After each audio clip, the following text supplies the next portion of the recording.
29. Ini adalah ayat yang memberi tahu kepada kita gelar Yesus yang pertama. Yohanes 1 ayat 29. Pada keesokan harinya, Yohanes melihat Yesus datang kepadanya dan ia berkata, "Lihatlah anak domba Allah yang menghapus dosa dunia. Dialah yang kumaksud ketika kukatakan, kemudian daripadaku akan datang seorang yang telah mendahului aku, sebab dia telah ada sebelum aku, dan aku sendiri pun mula-mula tidak mengenal dia." Perhatikan ayat 31 kalimat ini. Yohanes Pembaptis, saudara kepada Yesus, dia yang bersaksi, dia mengatakan ini, "Aku sendiri pun mula-mula tidak mengenal dia. Tetapi untuk itulah aku datang dan membaptis dengan air, supaya ia dinyatakan kepada Israel." Dan Yohanes memberi kesaksian, katanya, "Aku telah melihat Roh turun dari langit seperti merpati, dan ia tinggal di atasnya, dan aku pun tidak mengenal dia."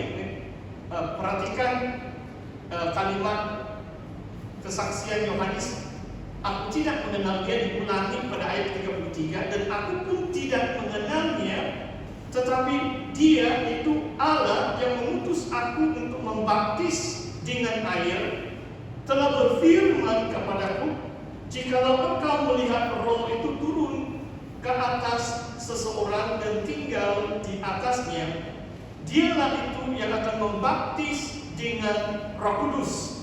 Dan aku telah melihatnya dan memberi kesaksian, inilah anak Allah." Sebenarnya kalau saudara sudah membaca buku tafsiran Pastor, saya coba mengulas ayat 34. Ada satu penterjemahan teks kuno bahasa Yunani yang bukan menyebut tentang anak Allah, tetapi ia adalah yang dipilih Allah, the chosen one. Nanti saya akan coba, sebab itu salah satu dari gelar Yesus. Karena anak Allah kemudian juga disebut, Yesus memang anak Allah. Cuma dalam ayat 34, Pastor mau kamu tahu, itulah saya bagi kamu itu apa itu Alkitab, dan saya harap kamu membacanya. Sebab dalam itu makalah atau esai apa itu Alkitab, buku hijau tadi, saya menjelaskan bahwa dari mana kita dapat Alkitab kita. Kalau perjanjian baru, sekarang kita baca bahasa Indonesia kan, ini cuma penterjemahan.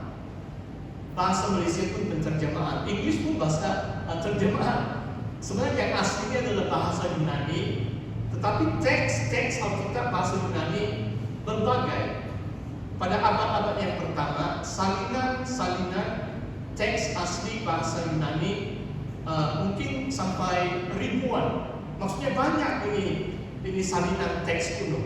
Di antaranya dalam teks Yunani bahasa aslinya ayat 34 ada satu kalimat, bukan anak Allah, tetapi dia atau Yesus adalah yang dipilih Allah atau yang terpilih, chosen one. Okay.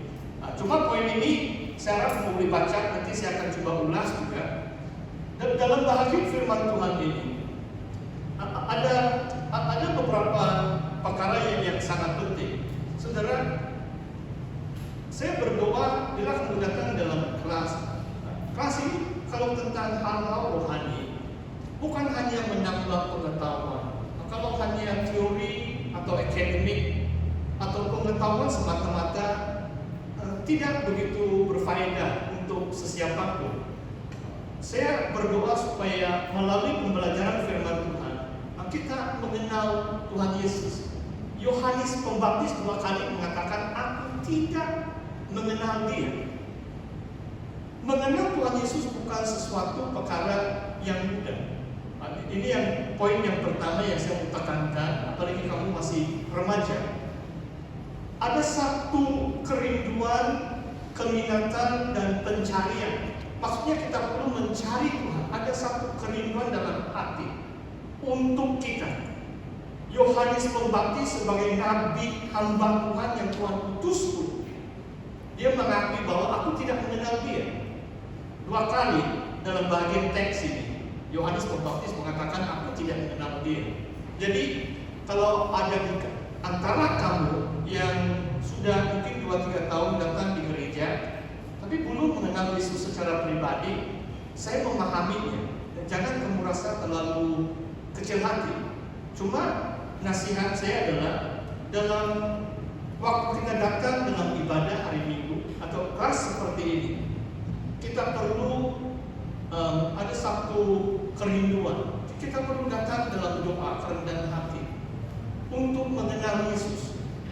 Dan poin yang kedua di sini, kalau kita lihat kenapa Yohanes tidak mengenal Tuhan, sebab dia katakan aku membaptis dalam air. Kamu tahu baptisan air? Siapa yang tahu?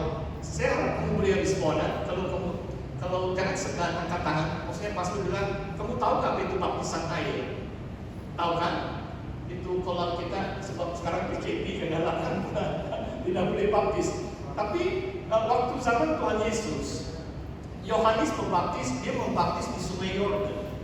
Sungai Yordan itu di timur sempadan negara Israel dengan negara Jordan.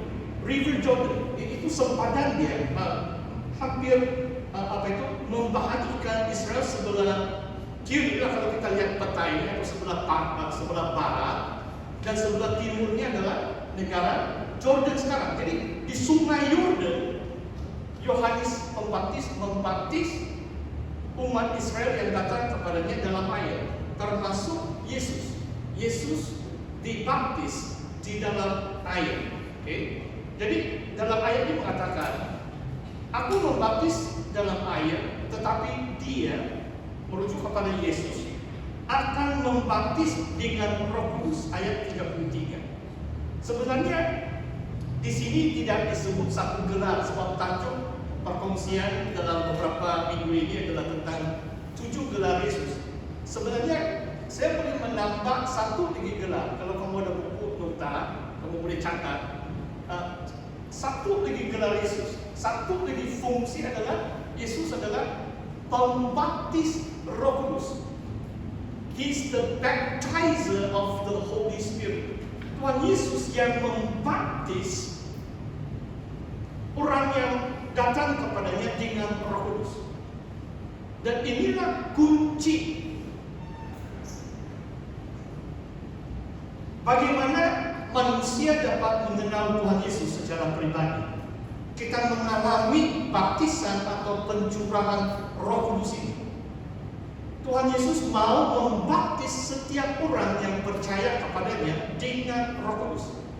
Dalam ayat 33, dialah, Yesuslah yang membaptis dengan Roh Kudus.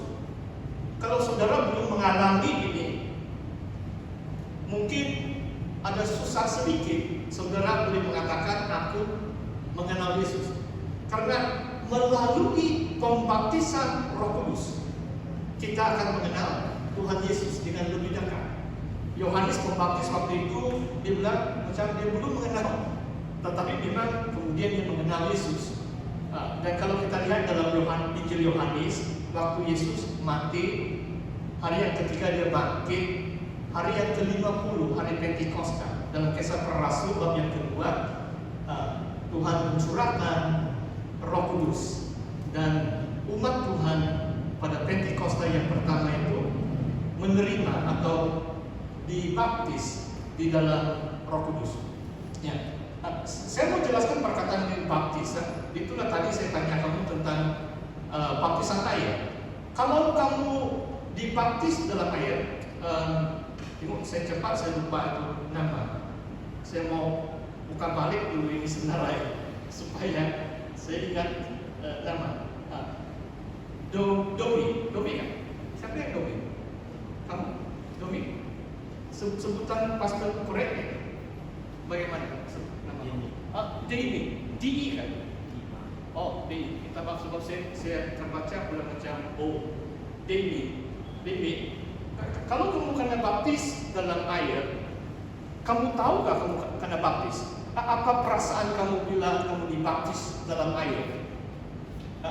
Apa yang kamu rasa bila kamu kena baptis, kena selam dalam air? Apa jawabannya? Bila kamu mandi, apa yang kamu rasa?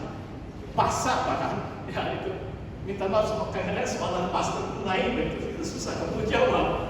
Ya, maksud saya membaptis dalam, saya mau coba jelaskan. Kalau kamu dibaptis dalam air, tidak mungkin kamu tidak tahu kamu sudah melalui baptisan dalam air. Sebab kamu rasa basah, kamu air begitu. Jadi kamu kena selam. Cara kita, saya percaya tidak biar diselam.